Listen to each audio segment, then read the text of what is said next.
saying that, as I indicated yesterday, I think it's extremely important here in the next couple of months not to have any earth-shaking changes with regard to defense and foreign policy.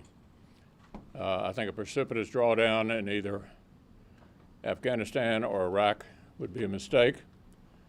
I've so said publicly yesterday, and I hope that's precisely where these discussions end up.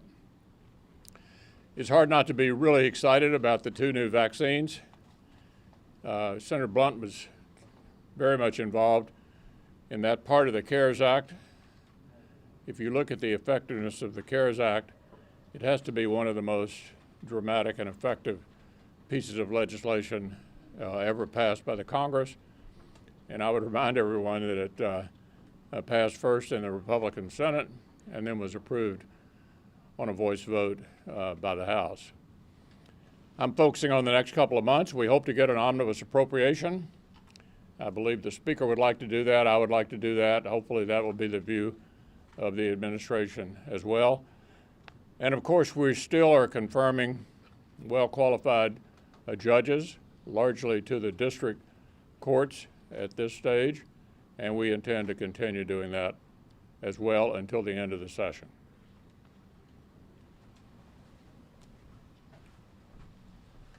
Well, the pandemic has put some unimaginable hurdles in front of the American people, but the one thing that hasn't been lost is American ingenuity. And as the leader pointed out, the news on the vaccines this week is great news. And a tribute to Operation Warp Speed, we now have not one but two potential vaccines out there with perhaps more to come.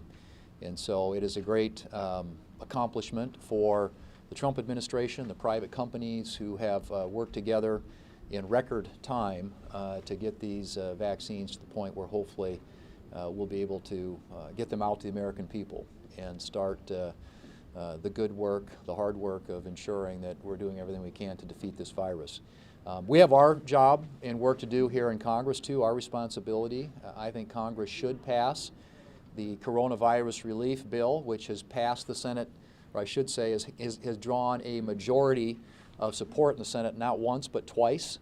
It is a targeted bill. It's a fiscally responsible bill. It deals with schools. It deals with health care. It deals with the PPP program, which benefits small businesses all across the country, and it could become law.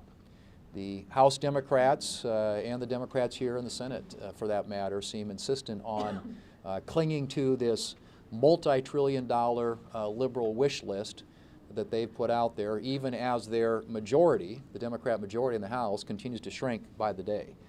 If nothing else, I think the American people are sending a message that they want a fiscally responsible approach to this challenge, one that targets the assistance where it's needed the most and provides much needed relief to the American people.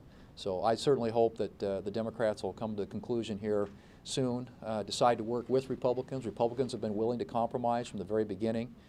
The Democrats clearly have not. And we will continue to have an open door, and we're ready to negotiate at a moment's notice if the Democrats come to the realization that the position that they hold right now is an untenable one and one that is costing the American people.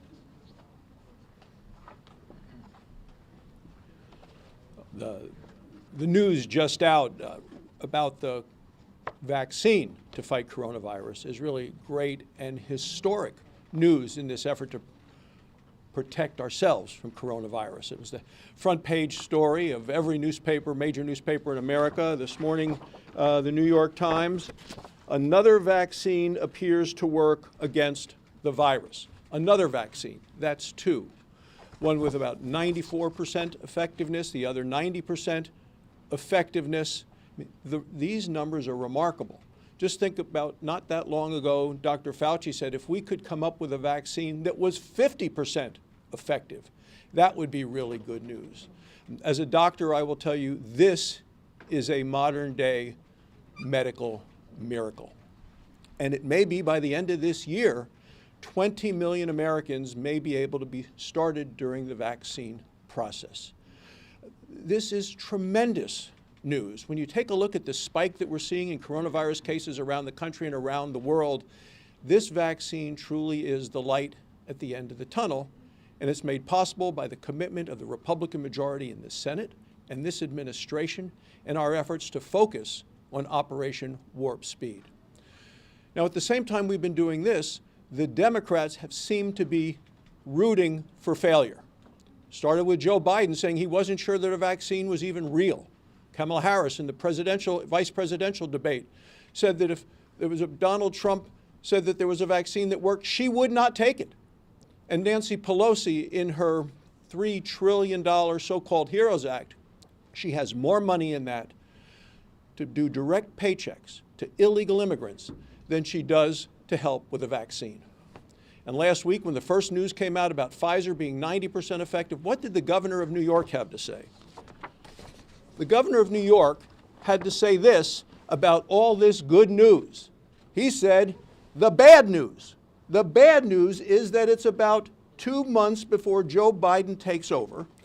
And that means, he said, this administration is going to be implementing a vaccine plan. This administration is going to implementing a vaccine plan. And he calls that bad news. My question for the governor of New York and Democrats who think like him is, why is it bad news that American ingenuity and invention and investment could come up with such record-breaking efforts to develop a vaccine? Why is it bad news that families will be able to have parents get back to work and kids get back to school and the great American comeback to happen that much faster? Why is it bad news that millions, if not tens of millions of people in America and around the world will have their lives saved by this vaccine? This is something to celebrate. This is a success for the world to turn to America and say, you have done it and you have done it right. Maybe that's the reason that the Democrats call it bad news.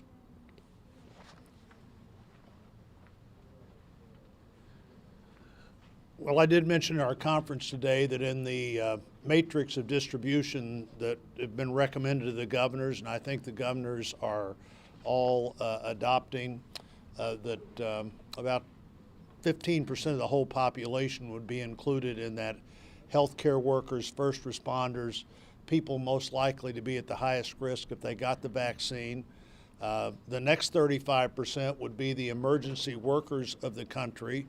And by the time you get that 50% of the people that could have access to the vaccine, if they wanted to have access to the vaccine, probably into March, and everybody is safer if the people you're most likely to come into contact with outside your normal closest circle have been vaccinated and can't get the vaccine. So I do think that's all, I can't get the virus. I do think that's all headed in the right direction. We'll be talking more about that.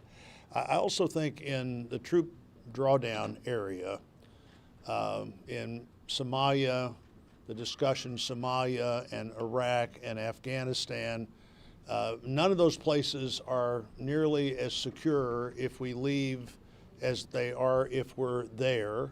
I think there's some room, depending on the discussion as to whether you could have a partial drawdown or not. But particularly in Afghanistan, if we want to continue to move forward with a peace discussion with the Taliban, I think we have to have a presence. And if we want to have any chance of enforcing a peace agreement that involves the Taliban, we have to have a presence.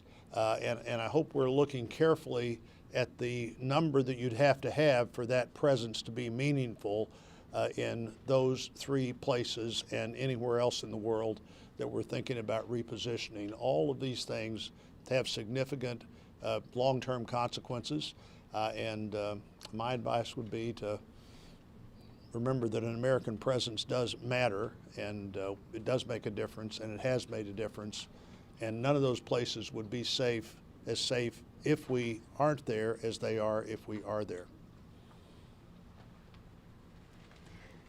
This is pretty darn amazing, folks, that we are seeing the development of these vaccinations in such a short time frame. So Moderna, of course, announced that they are very, very close to delivering on that vaccine with a high efficiency rate. We have seen that from Pfizer as well. But I also want to give kudos not only to those in the pharmaceutical companies, in private industry, but also to those wonderful folks at the Department of Defense that are working in collaboration with these private industry groups in delivering the vaccination as well, because we know that this will be an important part of making sure that those vaccinations get from point A to point B. So kudos to everyone that has been involved in this process.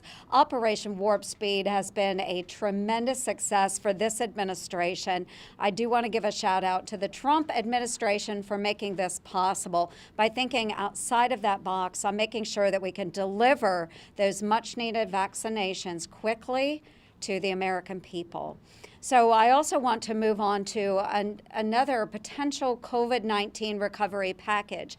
I do think that this is very important. I keep stressing this over and over again.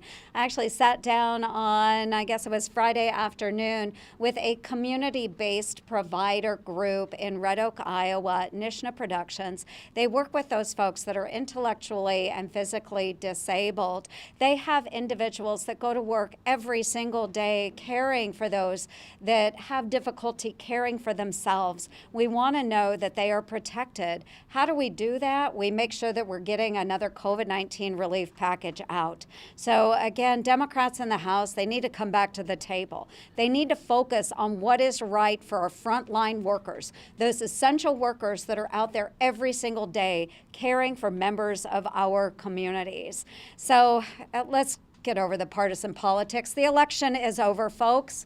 Let's come back to the table. Let's make sure we're doing the right thing for our constituents, those essential workers, and celebrating the fact now we have a vaccine. Let's keep our economy strong and protect those essential workers. Thank you.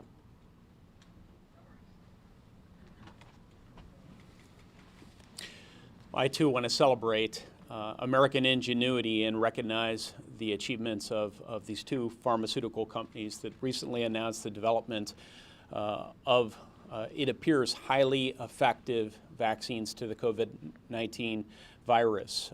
They, of course, in the coming weeks will be seeking formal approval for emergency use from the FDA. And there's some other drugs online that are notable as well. Eli Lilly out of Indianapolis, Indiana, has a drug that is targeted towards those who are most at risk of contracting the COVID-19 virus, and it's already been approved by the FDA. All of this is possible because of our innovators, our frontline scientists, our incredible university system, but the Trump administration is also to be commended for its Operation Warp Speed, finding a new way to do business, and Republicans in the U.S. Senate, led by Roy Blunt, who helped author this initiative in the CARES Act. So very proud of my colleagues, and we need to build on that success here in Washington. First order of business is we need to make sure that all of the leadership who might need access to current COVID developments has access to that. So that would be the Coronavirus Task Force. The second thing is we as legislators need to build on our CARES Act success by passing the next round of assistance. Small business assistance is especially important as we see hundreds of thousands of businesses having permanently closed on account of this pandemic. They require additional help. I've been talking about this for months. I'll continue to talk about this. Fortunately, a variant of the legislation I put forward with Senator Bennett is part of the Republican Senate relief package, as is additional essentials like school funding. So look, I understand some of my colleagues on the far left have other priorities. They may be a bit in tension with our more targeted relief bill. They may have additional sort of wish list priorities that they want to tack onto this. This is not a time for putting forward your ideological initiatives. If there's one thing that I think we learned in the recent elections, it's been the rejection of this far left impulse of the National Democratic Party. So hopefully we can agree that there's much to like in this Senate bill and move on it in coming days.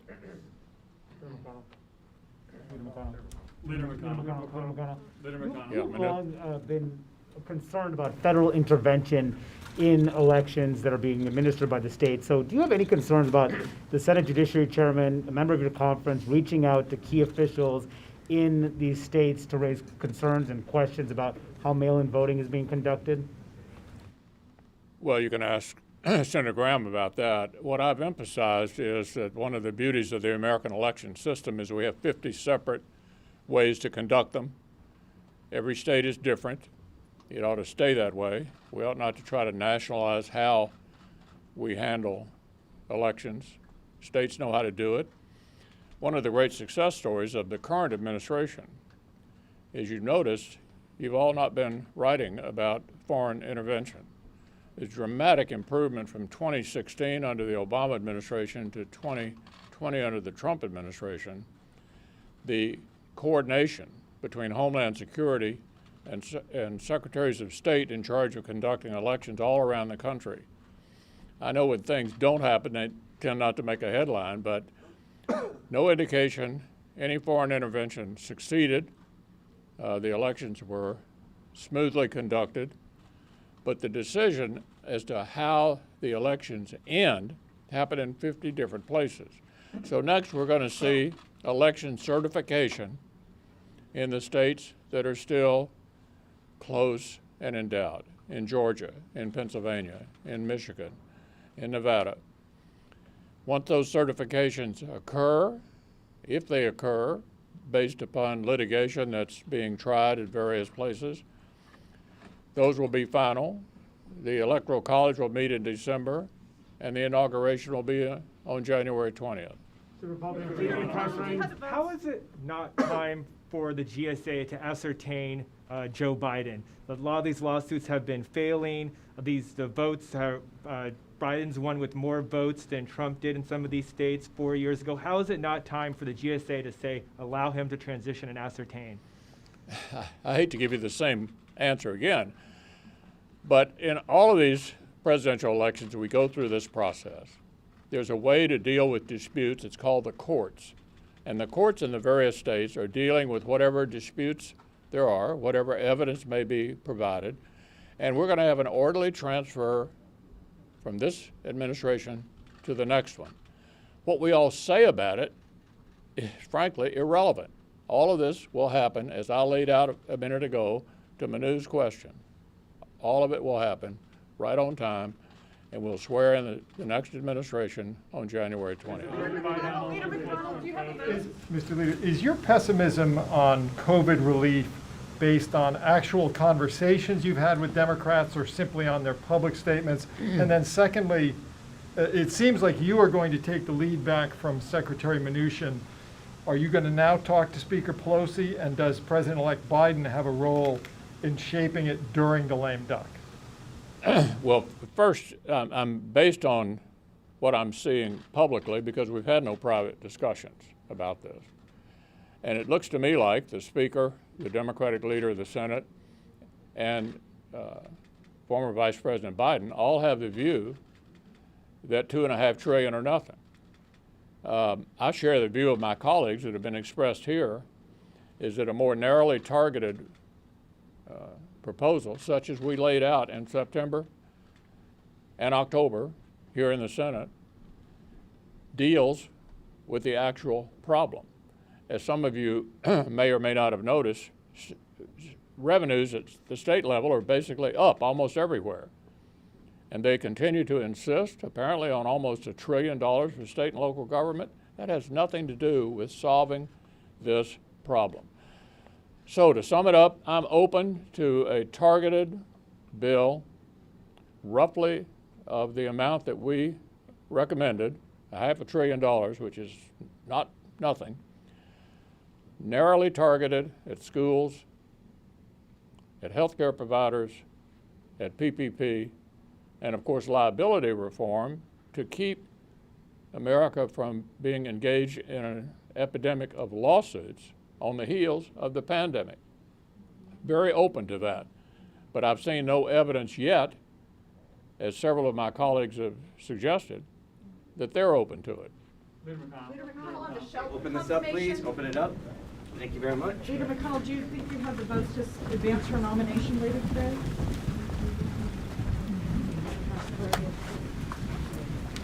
We have some space, please, folks. Thank you.